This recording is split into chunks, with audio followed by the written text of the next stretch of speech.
Welcome to Functional Fourth Trimester, a podcast created to support new parents as they return to daily life after having a baby.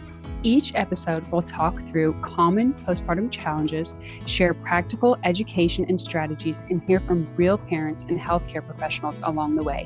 Whether you're listening during a feeding, a walk, or a quiet moment, this space is for you. I'm Lauren. And I'm Melissa, and we're excited to jump right into today's topic.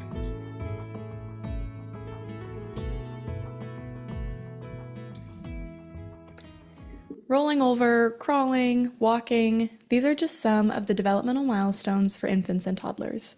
A lot of parents are constantly worried about if their baby is developing on track and if they should be doing different things to aid in their development. That is why today we will be talking all about developmental milestones to help educate parents on what to expect and provide ways to help support infant development. I am pleased to introduce our guest speakers today. First, we have Christine Hernandez, an occupational therapist, certified breastfeeding specialist, and functional pelvic health practitioner. She believes that motherhood deserves more than survival mode. She also has firsthand experience as a mom herself. Joining her, we have Aide Medrano. Aide is an occupational therapist, certified breastfeeding specialist, and pelvic health therapist. She is passionate about nurturing the mother and baby connection. They are both co-owners of Bloom Her Path, which is a maternal and infant therapy practice that aims to support women during pregnancy and postpartum. Thank you both for joining us today. We're so glad you're here. Thank you for having us. Hi, yes, we're happy to be here. I would love to briefly start off with talking about what developmental milestones even are, especially for somebody who's never really heard that terminology before, isn't super familiar with what infant development is. Sure. So I'll start. So developmental milestones are skills that most babies achieve during a certain age. What milestones help us understand is a baby's motor, sensory, cognitive, and social skills. We group milestones in 4 different categories. Those are the big categories. Gross motor, so we want to think about big body movements like tummy time, rolling, sitting, crawling, walking. Fine motor movements, more small hand gestures like grasping, reaching, transferring a toy from one hand to the other. Communication skills like responding to sound, babbling, or in social cognitive skills, so like eye contact, bonding, curiosity, problem solving, those kinds of things. A lot of people get stuck on them and really start to worry, but they're more of a guideline just to kind of, there's so much development that happens in that first year. And so just to kind of know what we're working towards, what we should be working on and seeing. And then if there is a delay within a range, then for us to start working on it. And the sooner we start addressing it and working on it, then better for family and baby. But Yes. they're not set in stone. Yes. I love that you said that, because sometimes parents will see other infants doing things and then wonder if their infant is okay. And occasionally their motor milestones will move faster or their speech will move faster. It's just kind of depends on the child. They develop at different rates, but still being aware of, like, is this something that now we should look into getting support for? I'm excited to hear your thoughts on that today. So we host developmental play groups, and we get that question a lot from parents in the group, and they're seeing it because they're comparing their child to the other child. So we have to do a lot of education on the ranges of development, but also still being able to just educate parents on when it would be a red flag. Yeah, I think that's such a good point with really emphasizing that it is a range. There's not just like one specific set date that your kid needs to be achieving a particular milestone, but it can be a range. Speaking of kind of going off what you were just saying, I would love to talk about what some of those like kind of key major milestones within that first year are that we usually like talk to parents about, and like when do those typically develop in those ranges? So within the first 2 months, one of the things we would like to see by by 2 months of age is tummy time, some tolerance to tummy time, baby being able to lift their head for a brief period to about 45 degrees. We want to see their body out of physiological flexion and their legs in some extension in that tummy time position, and their ability to prop themselves on their forearm and support themselves a little bit. We start seeing more hands opening. We'll start talking to parents about it being less of a feeding cue by 2 months of age and more motor skill now that we're starting to see. We definitely want to see baby when they're on their back being able to keep their body more in midline and not hold any type of preference. So keeping more of that body more in midline by 2 months of age. Those are some key milestones for that age group.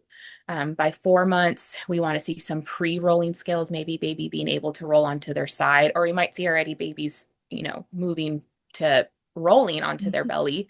But we definitely want to see by that 4 months of age being able to roll onto their sides. We'll start seeing more hands and toys to mouth. So by 3 months of age, we're already kind of seeing this skill, but by 4 months, we definitely want to see it mastered, being able to bring those hands to midline, work on that coordination down that middle, and being able to bring their hands to mouth and toys to mouth. And then about 6 months, we want baby to be rolling from their back to their belly, and then starting to show signs of rolling from their belly to their back. Also starting to sit, and it doesn't have to be unassisted, mom's still close by, or showing baby how to tripod sit with both arms out in front of them, holding themselves up. So still giving themselves some support, but starting to stay a little bit longer each time. Excuse me. 9 months, we fine motor wise, we want them to be able to hold two objects, one in each hand, and start banging, that they realize things make noise. So they're hearing the noise, they're using both hands, that bilateral coordination, and meeting them together to make that noise. Start crawling, and this is a big one, and we don't agree. I know there's been a lot of talk about whether crawling should still be a milestone, if it's okay for babies to skip it, and we strongly encourage it because it shows so many benefits. That bilateral reciprocation, weight bearing through arms and legs, strengthening the core. It's been linked to reading comprehension once they get to elementary school. So we really push for crawling and getting, so at 9 months, they should be getting up into quadruped, which is all fours and extension on their arms and weight bearing. The army crawl kind of cues us that there might be some muscle tightness going on somewhere in the body that's kind of making it a little harder for baby to move. So we address that a lot also. And then when sitting, they should start to pivot. And so, putting toys out of reach. So they're starting to want to reach for them and move their body, kind of turning, not just staying in that sitting position or just flopping over because they don't reach it. So they should be able to keep their body upright and still reach in all directions around them. And then starting to reach that 12 months, we want just stacking with simple cups, measuring cups, some large blocks. It doesn't have to be small blocks, but just at least stacking 2 items. They should be interested in wanting to pull to stand, whether against mom, on the sofa, maybe a little like cube toy. And then while they're squatting, they should also have that strength to be able to still hold on to whatever they pulled up to stand on and pick up a toy and get back up. They might be a little wobbly, but that's where we start learning that those independent sit to stand transfers and going back down to sitting from standing. Then they start cruising along furniture. So along the sofa, move their toys down. So they want to do those side steps. And we're not looking for them to walk on their own yet, but still taking those side steps and maybe a step or two away without holding on to something. And just so, because I know this is a big one that parents worry about, if they're not walking by 15 months, then that's a red flag. And that's when we definitely, you want to talk to your pediatrician and a therapist as well. Yeah, I think that's awesome. And I think it's a good thing to point out too, which it's like I know a lot of parents think like, oh, 12 months is when they should be walking, and if it's past that, then they're delayed. But like you said, like 15 months is really where we start getting maybe a little bit more concerned if they're not doing it. So it doesn't have to be like right at the 12-month mark, which I think is a common like misconception that a lot of parents have. And I would say too, just with red flags a little bit, there's red flags within these other areas as well, because we've had parents too that there's possibly been some red flags with meeting these milestones, and then they're not discussing it with their pediatrician until walking, but we missed, Mhm. some other critical milestones with independent sitting or crawling, and then everything kind of gets a little bit more delayed. So there are still critical windows for a child to meet that milestone. And if it's not being met, or there's some concern on the parents' end, to really be able to advocate and get that early intervention. So do you have any like small little things that parents could watch for? I know that you mentioned the army crawling could potentially mean that there's tightness, or other things, even like, you know, how some babies will do like the one leg crawl. Is that like little things like that that they could be like, huh, okay, like this is something happening with my infant now. Maybe it's not a concern. Maybe it's something that like tightness or something else that we could look into. Just a few little things that they could be looking at that could kind of help their infant continue to progress in their milestones, and not just get to that like, oh, we're 15 months and we're not walking. We could have done something at 6 months and supported that progression and development. So I definitely think, being able to see occupational therapy and supporting infants from even a wellness perspective is very beneficial, where there doesn't have to be a developmental delay or a diagnosis for parents to seek out support. So even within that 0 to 2 month age range, you know, from birth, we might be hearing parents say that their child had a lot of head control at a very, very early age. And that's a red flag for us. Even meeting early milestones or milestones very advanced could indicate, okay, is there some tension in the body that is showing these early milestones? So even that 0 to 2 month, we really want baby to be able to lift their head briefly, turn it side to side, but not really sustain that head control from a very early position. So that might be indicating to us, okay, there could be, something there. We'll start seeing some maybe asymmetry come into play with being able to achieve their milestones, or that head preference, even from a very, very early age. And those are some of the things that when we're working with some 1 month to 2 month olds, we're kind of seeing those red flags, and it's impacting, feeding, because that's a lot of what we do. So even from just that 0 to 2 month period, some early red flags would be some stiffness and some head turning preference, or holding their head very early on. My daughter was one of those, being able to hold her head right at birth in a tummy time position for a prolonged time. So those are some things within just that very early age range that we would see. And just to Yeah. touch a little on that too. So we say asymmetry, that's not something that parents are really That's, looking at or had heard before. And so that's if we see like, babies always holding a shoulder up, or, on their tummy, this shoulder is higher or more out. And so that's when we say asymmetry. We want baby shoulders to be at the same level. And back to the shoulders, we see a lot of babies with both shoulders up. They shouldn't be so tense and tight. They should be able to relax those shoulders when you're carrying them, when you have them on the floor.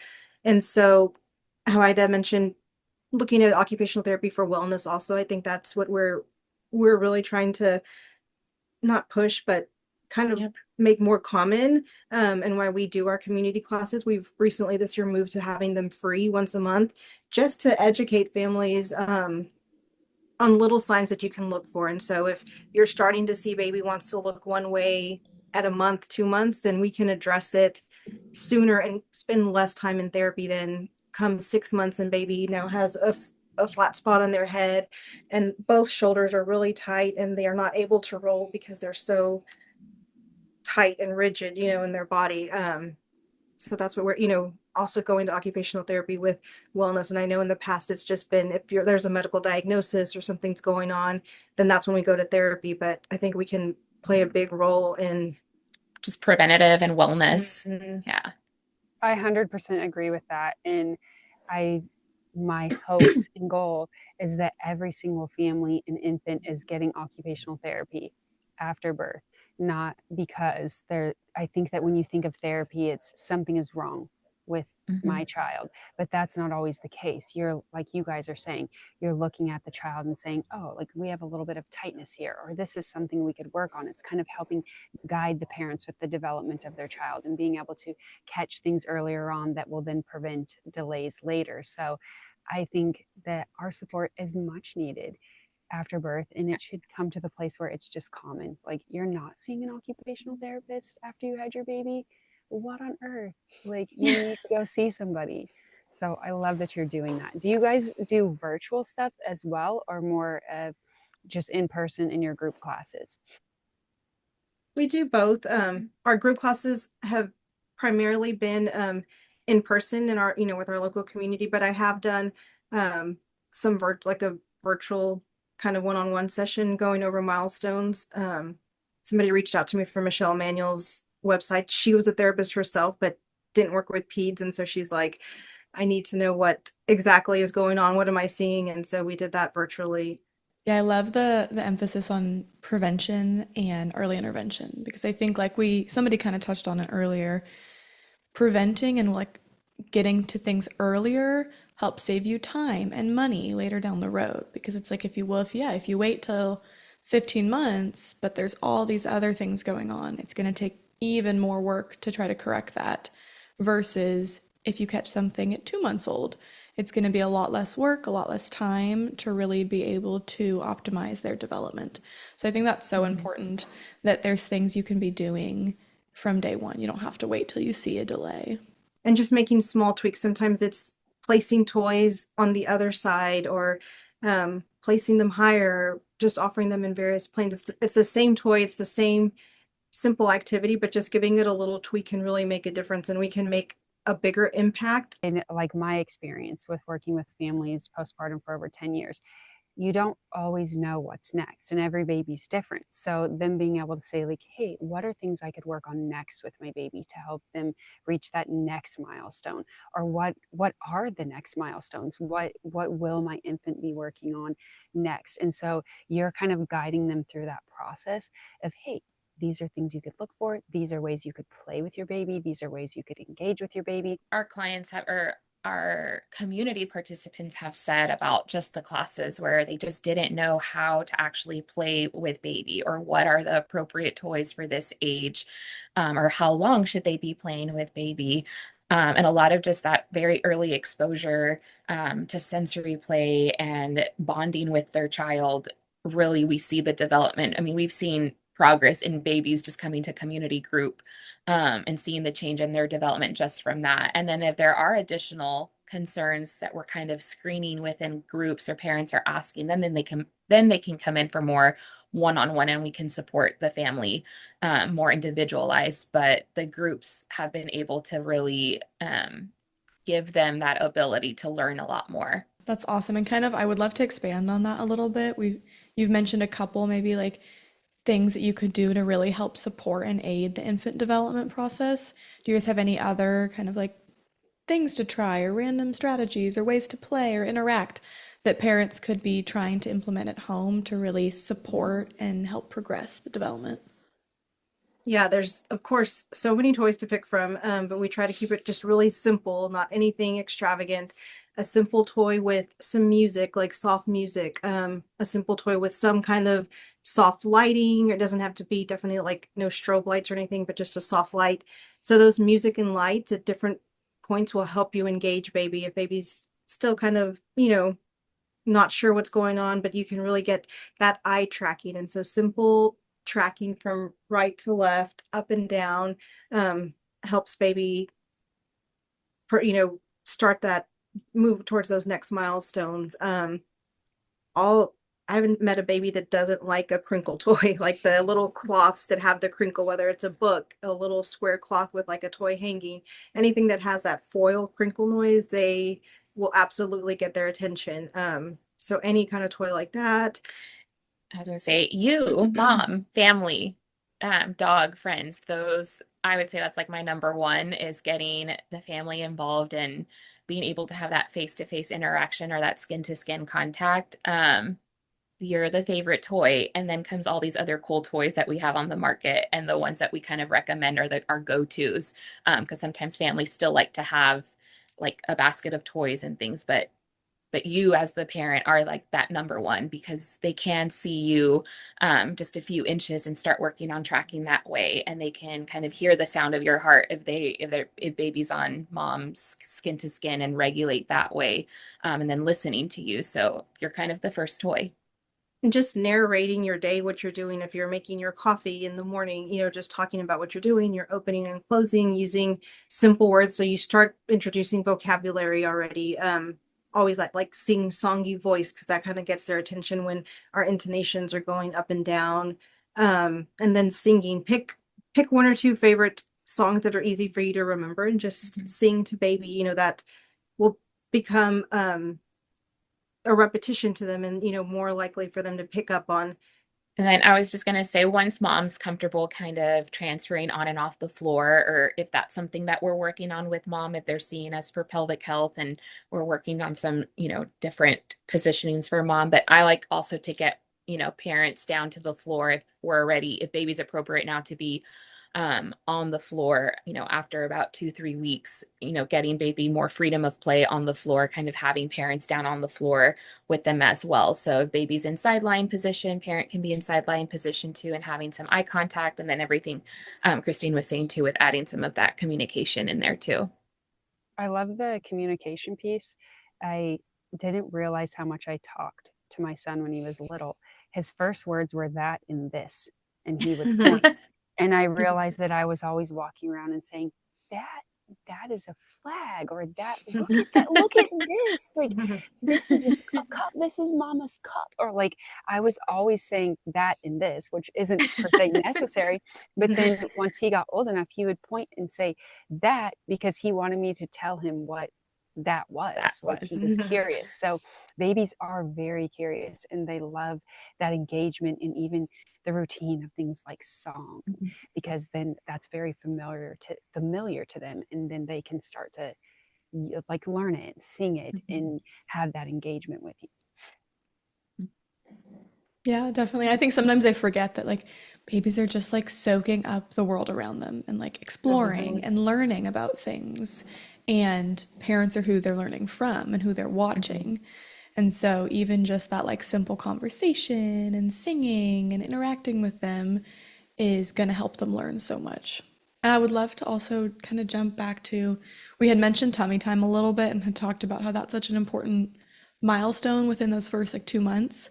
And I know a lot of parents can feel like a little bit anxious about, well, how do I start tummy time? When do I start tummy time? What does that look like? How do you even do it? So I was wondering if you guys had anything that you could kind of tips to share about tummy time in general and how that can help with development. So I recommend starting tummy time from day one, but day one looks a little bit different than a 2-3 month old. So day one, really until about 2 weeks, I really encourage a lot of skin to skin. So tummy time on parent's chest. That's really kind of where, that's where early tummy time starts. And then about 2 to 3 weeks is when I'll start encouraging parents that they can put their infant down on a tummy time mat or a favorite blanket, kind of having that smell, be able to be regulating and familiar. So around that time frame is when I'll start encouraging parents to kind of start moving to a floor type surface. And just to touch on mom and baby doing, or parents and baby doing tummy time together, it can be sitting upright, it can be laying down, and when you're laying down, you change the gravity force on baby and mom. You can also put them on your lap. Here's our baby, across your lap. They're still close to you, but they're right here, so there's different variations. It doesn't have to be the same way. And I always tell parents to change it up each time, so baby's having a different experience, but it's still, you're still working on the same stuff, and you're still holding baby and helping them co-regulate, but they don't get bored or kind of tired of it. You're kind of switching it up. Yeah, so around 3 weeks, we'll start encouraging families to go down to the floor. If we start seeing some difficulties with tolerating, we might talk to the families about different positions, even on the floor, maybe rolling up a receiving blanket and giving them some support under the arms, or if there's a wedge that we have in clinic that they might be interested in getting, or just, modifying the position for tummy time is kind of what we're doing in our play groups or in our one-on-one. So sometimes just modifying it is enough to get baby to tolerate that position.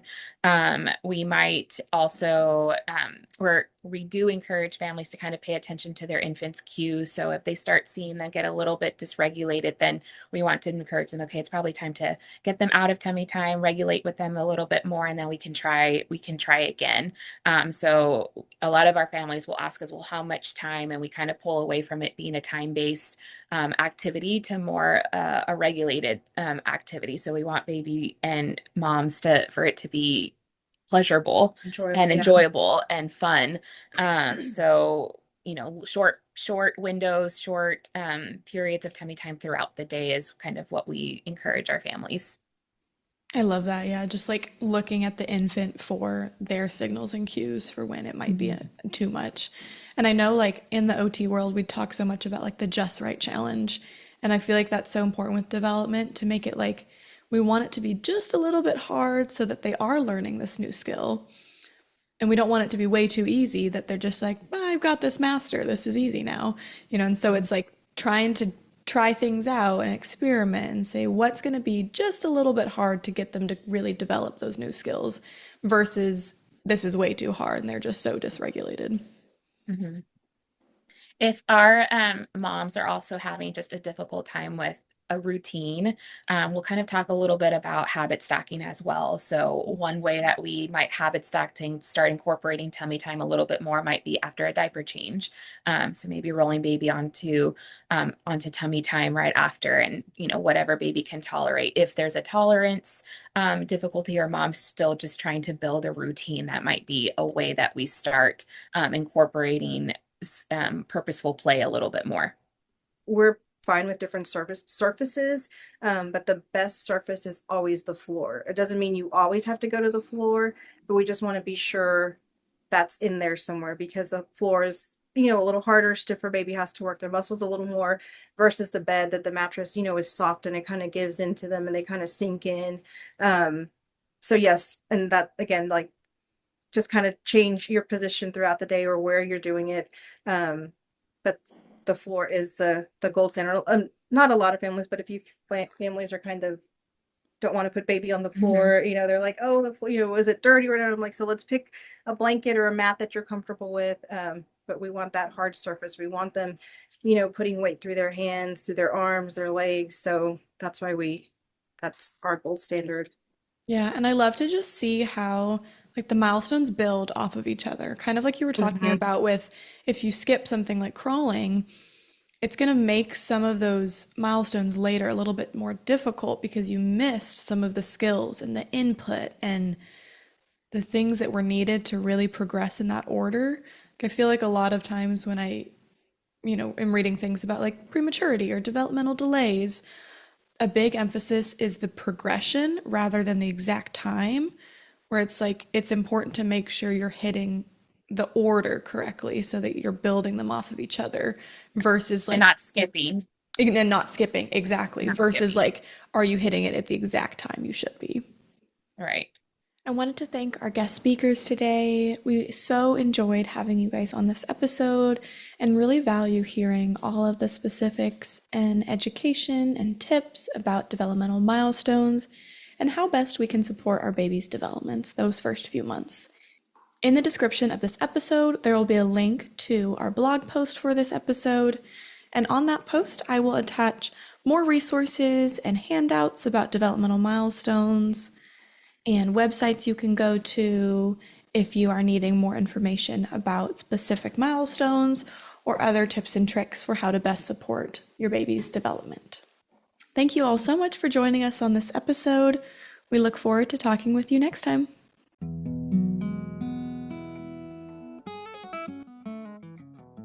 I hope today's conversation gave you something practical to take into your day, or simply remind you that what you're experiencing is normal. Returning to daily life after birth is a process, and support matters.